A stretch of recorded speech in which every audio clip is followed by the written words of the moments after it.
Transformando crises em oportunidades. Transformando crises em oportunidades. E para nós desenvolvermos esse tema, eu quero compartilhar com os irmãos, baseado nesse tema, o texto de Atos, capítulo 6, versículos de 1 a 7. Atos, capítulo 6, versículos de 1 a 7, que diz assim: Naqueles dias, crescendo o número de discípulos, os judeus de fala grega, entre eles, queixavam-se dos judeus de fala hebraica, porque suas viúvas estavam sendo esquecidas na distribuição diária do alimento. E por isso os 12 reuniram todos os discípulos e disseram: Não é certo negligenciarmos o ministério da palavra de Deus a fim de servir às mesas. Irmãos, escolham entre vocês 7 homens de bom testemunho, cheios do Espírito e de sabedoria, e passaremos a eles essa tarefa, e nos dedicaremos à oração e ao ministério da palavra. Tal resposta agradou a todos. Então escolheram Estevão, homem cheio de fé e do Espírito Santo, além de Filipe, Prócoro, Nicanor, Timon, Pármenas e Nicolau, um convertido ao judaísmo proveniente de Antioquia. Apresentaram esses homens aos apóstolos, os quais oraram e lhes impuseram as mãos. Assim, a palavra do Senhor, a palavra de Deus se espalhava. Crescia rapidamente o número de discípulos em Jerusalém. Também um grande número de sacerdotes obedecia à fé. Queridos irmãos, quando nós olhamos o contexto que rodeava esse capítulo 6 do livro de Atos, nós vamos encontrar logo no início do capítulo 3, quando o Espírito Santo veio sobre a igreja, Satanás lançando um contra-ataque feroz contra a igreja. O Pentecoste foi seguido não apenas de um mover sobrenatural, mas o Pentecoste foi seguido de perseguição severa, onde Satanás atacou a igreja em 3 frentes. A primeira frente que Satanás ataca, e a frente mais rude, foi a frente da violência física. Ele tentou esmagar a igreja através da perseguição, como nós vemos no capítulo 4 de Atos. O segundo ataque é um pouco mais engenhoso. Ele não é uma perseguição, mas ele contribuiu numa corrupção moral. Em Atos capítulo 5, não conseguindo destruir a igreja de fora, ele tentou se infiltrar dentro da igreja. E aí ele usa Ananias e Safira tentando arruinar a comunhão da igreja.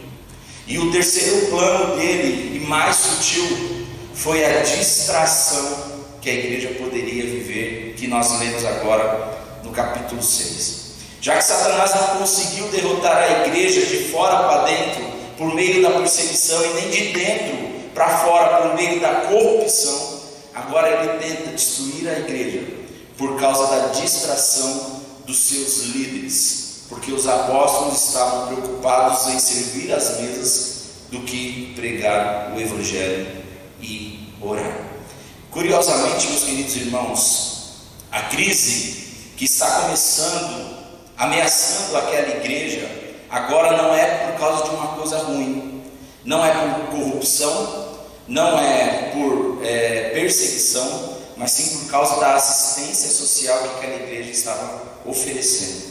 O problema, meus queridos irmãos, é que os apóstolos estavam perdendo a sua prioridade e correndo de um lado por outro, ocupados para atender as mesas e as necessidades daqueles que tanto necessitavam, deixando a oração e o ministério da palavra. E se o plano de Satanás fosse bem sucedido, a igreja com certeza não teria sido instruído na palavra de Deus. Ela ficaria exposta a todos os ventos de doutrinas que tinha naquele tempo. E ao longo dos anos, meus queridos irmãos, Satanás não mudou a sua estratégia. Satanás não mudou as suas táticas. Ele não mudou as suas armas. Ele continua com a mesma e a velha rotina. Suas armas contra a igreja sempre serão perseguição, a arma física que Satanás tem contra nós, a moral, que é a subversão dos valores, e a profissional, que é a distração daqueles que precisam pregar o Evangelho. Quando nós estudamos a sua investida, a investida de Satanás contra a igreja primitiva, nós deveríamos ficar alertas com a sua provável estratégia nos dias de hoje. E se nós, como igreja do Senhor, formos surpreendidos, nós não teremos desculpa, porque nós sabemos quais são as armas que Satanás usa para destruir a igreja, para colocar a igreja em crise. Lucas, porém, ele não se preocupa apenas em expor essa malícia do nosso inimigo, mas ele também mostra como ele foi vencido. Em primeiro lugar, Satanás foi vencido porque não se permitiu que a hipocrisia de Ananias e Safira se espalhasse, pois o julgamento de Deus sobrecaiu sobre eles de forma repentina ou rapidamente. Nós vemos isso no capítulo 5, versículos 12 a 16. Em segundo lugar, quando o Sinédrio tentou novamente a violência contra os discípulos, eles foram impedidos de matar os apóstolos pelo conselho de Gamaliel. Atos capítulo 5, de 17 a 42. Em terceiro lugar, quando as questões das viúvas começou a ameaçar e a ocupar o tempo e a energia dos apóstolos, a obra social foi delegada a outros, foi delegada agora aos diáconos. Os apóstolos retornaram às suas tarefas prioritárias e a igreja começou a se multiplicar novamente, como nós vemos no texto que nós lemos. E diante desse cenário de crise que a igreja estava enfrentando naquele momento, que a igreja de Jerusalém passava, que eu quero extrair com os irmãos algumas lições, como nós podemos, como igreja, como instituição, mas também como pessoas, transformar crises em oportunidades. A primeira lição que eu aprendo, eu vejo no versículo 1, que é a murmuração da igreja, o problema que nós precisamos identificar. A igreja estava crescendo exponencialmente, só que toda a igreja que cresce exponencialmente de uma forma rápida, alguns problemas vêm sobre essas igrejas, e alguns problemas vêm à tona, e Lucas relata esse problema. Ele diz assim: à medida que o número de discípulos crescia, surgiam murmúrios e descontentamentos. O crescimento numérico da igreja sempre trará na bagagem problemas potenciais que precisam ser enfrentados com urgência e também com sabedoria. O problema que rondava a igreja de Jerusalém era sobre o bem-estar das viúvas, cuja causa Deus tinha prometido no Antigo Testamento defender. E percebendo que elas não eram capazes de ganhar o seu próprio sustento, e nem que elas tinham parentes que poderiam as sustentarem, a igreja assumiu essa responsabilidade, distribuindo diariamente comida entre todas elas. Mas o que acontecia naquela igreja? Existiam dois grupos na igreja de Jerusalém: os judeus de fala grega e os judeus de fala hebraica. O primeiro murmurava com o segundo porque suas viúvas não estavam sendo negligenciadas ou não estavam sendo atendidas na distribuição diária do alimento. E por causa da briga desses dois grupos, o tumulto estava sobre aquele lugar, o tumulto estava sobre a igreja, e um tumulto no meio da comunidade cristã estava colocando em risco a comunhão da igreja.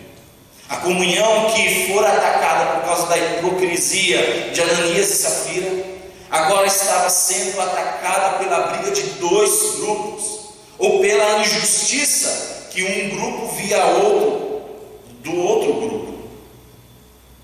Mais uma vez, a crise batia na porta da igreja primitiva.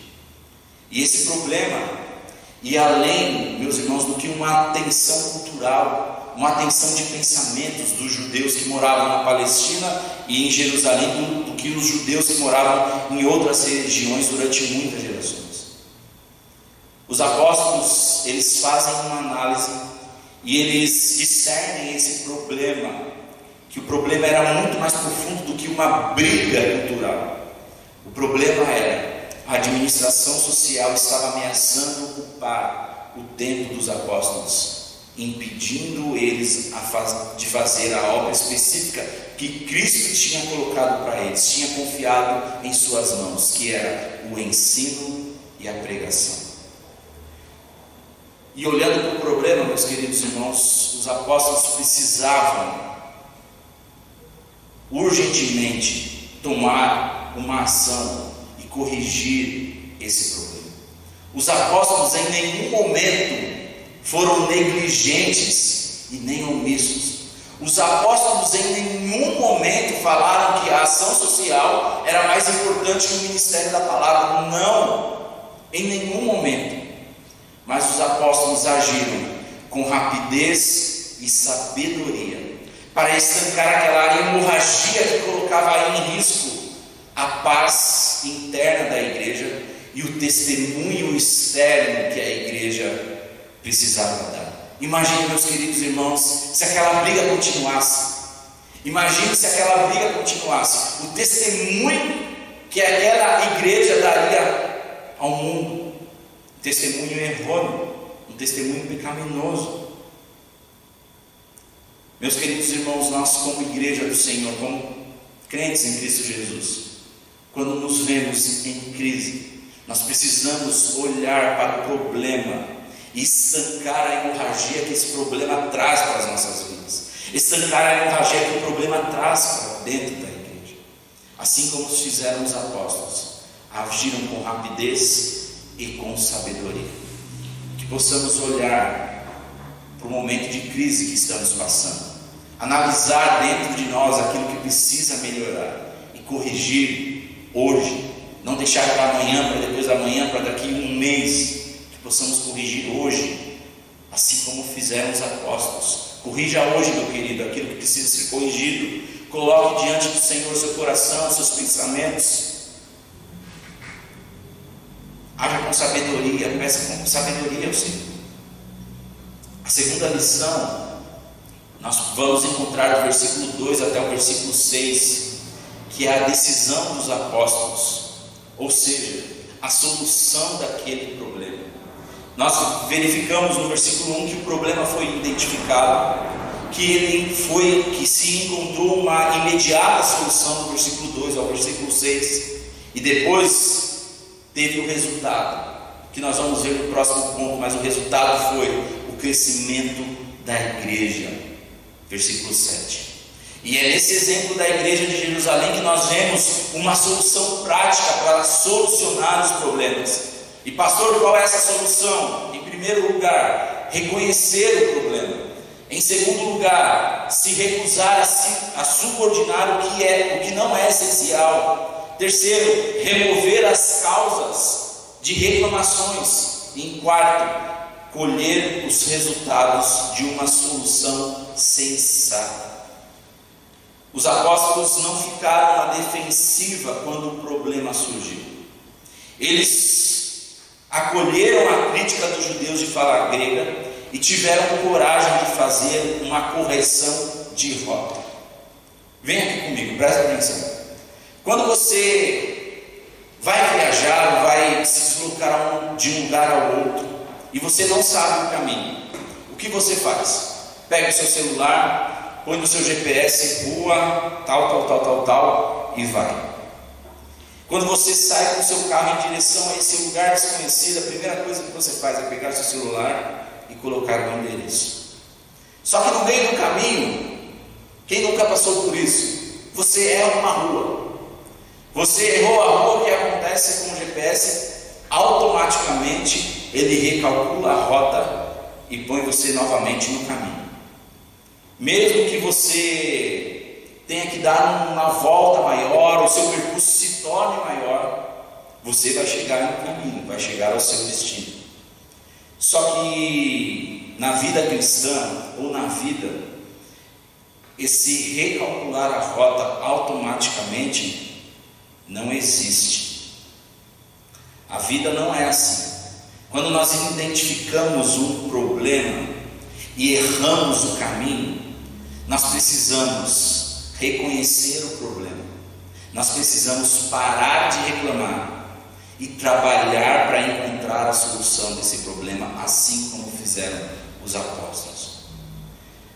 Na vida, nós não temos um GPS que muda a nossa rota automaticamente conforme as nossas necessidades. A nossa luta é uma luta diária. É uma luta diária, onde o ego e a soberba precisam ser deixados de lado, para que só assim nós possamos colher resultados de uma decisão rápida e de uma decisão sensata. E quando nós falamos da igreja local, alguém disse que o sucesso é o ninho do ano anterior, do qual os pássaros já voaram e foram embora. Aquilo que funcionou bem ontem, pode ser que não funcione mais hoje. E eu tomo como lição isso, meus irmãos, no tempo que nós estamos vivendo. Há um ano atrás, se os irmãos olhassem aqui, nós não precisávamos desses equipamentos nenhum. Alguns meses atrás, nós não precisaríamos de nada que está aqui, porque os irmãos estavam aqui. A comunhão estava sendo feita. E eu tiro como lição que nós não podemos sacralizar as estruturas. As estruturas são facilitadoras, não empecilhos para o avanço da obra do Senhor. Talvez quando vocês voltem, quando vocês voltarem, ou quando os cultos voltarem, os irmãos vão ver uma estrutura totalmente diferente do que quando vocês saíram, quando o culto foi suspenso. E assim aconteceu com os discípulos, com os apóstolos. Eles tinham uma estrutura, eles faziam tudo, pregavam, oravam, cuidavam das mesas, e a partir daquele momento eles tiveram que mudar as suas estruturas. O Dr. Moody, ele costumava dizer: é melhor colocar 10 homens para trabalhar do que tentar fazer o trabalho de 10 homens. A igreja de Jerusalém não teve medo de fazer ajustes na sua estrutura, a fim de dar espaço para a expansão do ministério. E sabe o que acontece, meus irmãos? Igrejas hoje, perto aqui de nós, que não conseguem mudar a sua estrutura, não conseguem mudar a sua visão para o tempo que nós estamos vivendo, estão sofrendo. Ovelhas não estão sendo cuidadas, não estão sendo aparadas. A palavra do Senhor não chega a essas pessoas. E glória a Deus pela nossa igreja. Glória a Deus por esse tempo que nós estamos vivendo, mesmo você distante, nós aqui. Porque a palavra do Senhor tem sido pregada pela PIB do Parque Boa Esperança.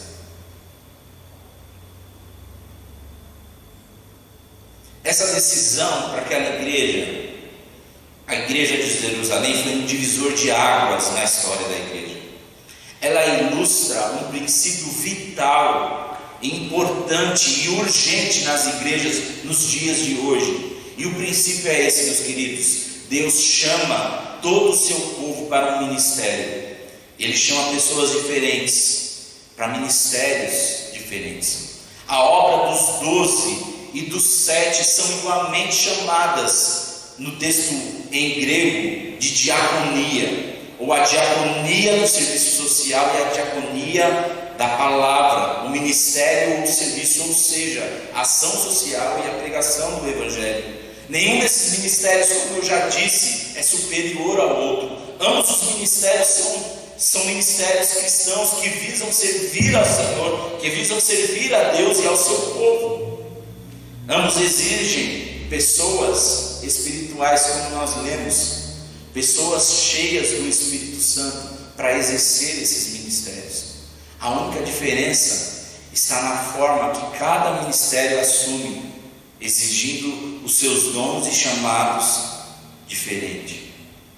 Meus queridos irmãos, é um desserviço para o reino de Deus e para a igreja de Deus, quando Deus, em sua infinita bondade, nos capacita de dons e talentos e nos chama para uma obra específica, e nós, por egoísmo, por um coração duro, escondemos os nossos dons, escondemos o nosso talento e o nosso chamado por causa de problemas desenvolvidos na igreja, ou até mesmo por falta de motivação. Meus queridos, imagine se os apóstolos tivessem abandonado a oração e o ministério da palavra para servir às mesas. A igreja teria perdido seu foco, a igreja teria perdido o seu poder, o crescimento da igreja não viria e o evangelho não chegaria até nós nos dias de hoje. A distração tomaria conta dos apóstolos e seria uma armadilha mortal para aquela igreja. Os apóstolos foram encarregados de ensinar a palavra e de fazer discípulos em todas as nações. Embora o servir às mesas fosse um trabalho justo e necessário, a assistência das viúvas pobres não era a prioridade dos apóstolos. E foi nesse momento de crise e de murmuração que os apóstolos entenderam a legitimidade da diaconia das mesas. Que coisa linda! Eles reafirmaram a necessidade do serviço e assistência aos pobres. A evangelização não anula a ação social e nem essa dispensa aquela. A solução, porém, não era os apóstolos deixarem a oração e a palavra para se dedicarem àquela causa urgente, mas escolherem pessoas credenciadas pelo Espírito de Deus para exercer esse ministério. É vital, meus queridos irmãos, para a saúde, para o crescimento da igreja, que todos os membros aprendam essa lição. Deus chama homens e mulheres diferentes para ministérios diferentes. Não se esconda, não deixe o seu talento, o seu ministério, o seu dom de lado. Coloque em prática, que esse tempo que nós estamos vivendo de crise seja para você refletir e quando você voltar, colocar tudo isso em prática. Nesse momento de crise, nós temos a oportunidade de nós rever os nossos conceitos, de ressignificar nossas prioridades, de reorganizar as nossas agendas e de nos colocar à disposição de Deus para cumprir o ministério que Ele chamou para nós. Meus queridos, não deixe para amanhã, reveja hoje as suas atitudes e tome uma nova rota para o ministério que Deus confiou nas suas mãos. A terceira e última lição que eu quero deixar para os irmãos é o resultado que aqueles apóstolos e aquela igreja contemplaram, o crescimento da igreja, versículo 7. O resultado da medida tomada pelos apóstolos não apenas resultou no crescimento da igreja, mas acalmou os ânimos dos judeus de fala grega e estancou a murmuração daquelas pessoas. O resultado foi a propagação da palavra de Deus e a multiplicação de discípulos e a conversão de muitos sacerdotes da fé cristã. Lucas relata assim a mensagem de Deus continuou a se espalhar e o número de discípulos se multiplicava em Jerusalém e muitos sacerdotes também se converteram. A multiplicação da igreja não era algo esporádico, era algo contínuo, como nós vemos lá no capítulo 6, versículo 7, como nós lemos, capítulo 9, versículo 31, capítulo 12, versículo 24, capítulo 16, versículo 5, 19, 20 e 28, 30 do livro de Atos. Quando nós olhamos para a história, se supõe que naquele tempo existiam cerca de 18 mil sacerdotes e levitas ligados ao serviço do templo. E muitos desses sacerdotes e levitas, os mesmos que perseguiam a igreja, os mesmos que perseguiam e que crucificaram Jesus, dentre deles se converteram ao cristianismo, se converteram a Cristo. Se os apóstolos tivessem perdido seu foco para se dedicarem à diaconia das mesas, a palavra não teria sido espalhada e, como consequência, não haveria um crescimento numérico e saudável daquela igreja. Meus queridos irmãos, quanto maior o alcance da palavra de Deus, maior o crescimento da igreja. Quando nós pregávamos aqui de uma forma não online, alcançávamos 250, 300 pessoas. Meus queridos irmãos, existem cultos da nossa igreja que alcançaram mais de 1000 pessoas.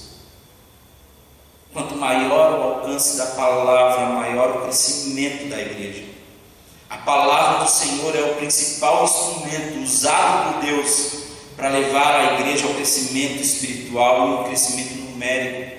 Sempre que a palavra de Deus foi proclamada com fidelidade, com poder, com integridade, com relevância, a igreja cresceu. Sempre que a palavra de Deus na história foi negligenciada, a igreja perdeu o seu vigor e se corrompeu.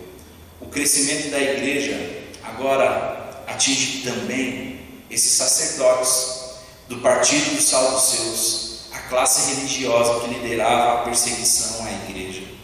E Lucas, em Atos, ele faz questão de relatar esse espantoso crescimento da igreja. Em Atos capítulo 1, eram 120 pessoas. Em Atos capítulo 2, quase 3.000 pessoas. Em Atos capítulo 4, 5.000 pessoas. Em Atos capítulo 5, versículo 14, Lucas diz que crescia mais e mais a multidão dos crentes. Em Atos capítulo 6, versículo 1, que nós lemos, multiplicava-se o número dos discípulos.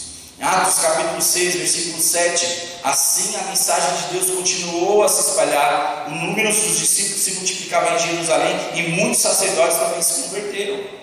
Atos capítulo 9, versículo 31, a igreja crescia em número. E em Atos capítulo 16, versículo 5, a igreja aumentava em número. Meus queridos irmãos, o resultado da resolução de uma crise, quando é colocado aos pés do Senhor, sempre é um resultado de crescimento. No caso da igreja de Jerusalém, crescimento numérico e crescimento saudável. E no nosso caso, pode ser o crescimento espiritual, o crescimento de comunhão com os irmãos, o crescimento nos relacionamentos.